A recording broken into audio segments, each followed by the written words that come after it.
نماز فجر ادا کرنے کے فوراً بعد میں قبرستان میں آیا تاکہ میں اپنے مرحوم باپ کی قبر پر دعا مانگ سکوں۔ میں اپنے مرحوم باپ کی قبر پر کھڑا ہو گیا اور دعا مانگنے لگا۔ جیسے ہی میں نے دعا شروع کی تو اچانک مجھے چیخو پکار کی آوازیں سنائی دینے لگی۔ میں حیران ہو کر ادھر ادھر دیکھنے لگا لیکن مجھے کوئی بھی نظر نہ آیا۔ خوف اور دہشت کی وجہ سے میرا دل پھٹ رہا تھا۔ مجھے ایسے لگ رہا تھا کہ جیسے چیخو پکار کی آواز کہیں نزدیک سے ہی آ رہی ہے۔ میں نے ادھر ادھر دیکھا تو مجھے ایسے لگا کہ جیسے چیخو پکار کی آواز ساتھ والی قبر سے آ رہی ہے۔ میں آہستہ آہستہ اس قبر کی طرف بڑھا اور بڑی ہمت کے ساتھ اس قبر کے نزدیک جب میں نے کان کیا تو مجھے آوازیں اور زیادہ زور زور سے آنے لگی۔ میں وہاں سے اٹھا، ایک جانب سے قبر کھلی ہوئی تھی، قبر میں بڑا سارا سوراخ تھا۔ میں اس سوراخ کے نزدیک گیا، سوچا کہ اس میں دیکھنے کی کوشش کروں، لیکن جیسے ہی میں نے اس میں دیکھا تو میں جھٹکا لگا کر پیچھے گرا اور تیزی کے ساتھ میں قبرستان سے باہر نکل گیا اور خوف اور دہشت کے مارے مجھ سے چلا بھی نہیں جا رہا تھا۔ یہ تو مجھے پتا ہے کہ میں قبرستان سے باہر کیسے آیا۔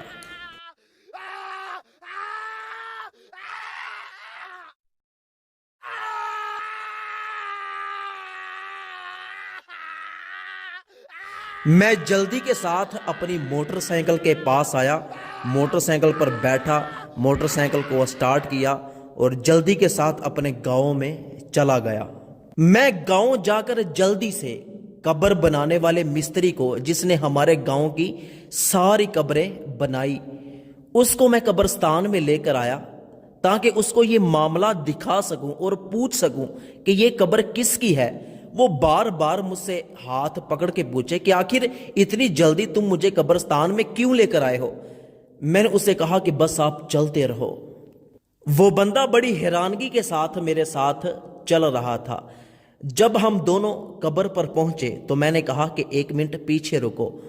میرا گمان تھا کہ ابھی بھی قبر سے آوازیں آ رہی ہوں گی، لیکن جب میں نے قبر کو کان لگا کر دیکھا تو کوئی کسی قسم کی آواز نہیں آ رہی تھی۔ پھر میں نے اس کو بتایا کہ صبح نماز فجر کے بعد میں فوراً قبرستان میں آیا۔ جیسے ہی اپنے باپ کی قبر پر دعا مانگنا شروع کی تو مجھے خوفناک آوازیں آنے لگی۔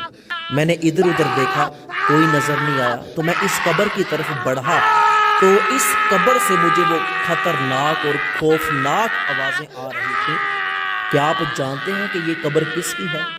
اس نے بتایا کہ یہ قبر ہمارے گاؤں کے ایک ٹھیکیدار کی ہے جو بہت ہی ظالم انسان تھا، اور سب سے بڑی بات یہ کہ یہ بندہ سود کا کاروبار کیا کرتا تھا اور لوگوں پہ ظلم کیا کرتا تھا، لوگوں کو سود پر قرض دیا کرتا تھا۔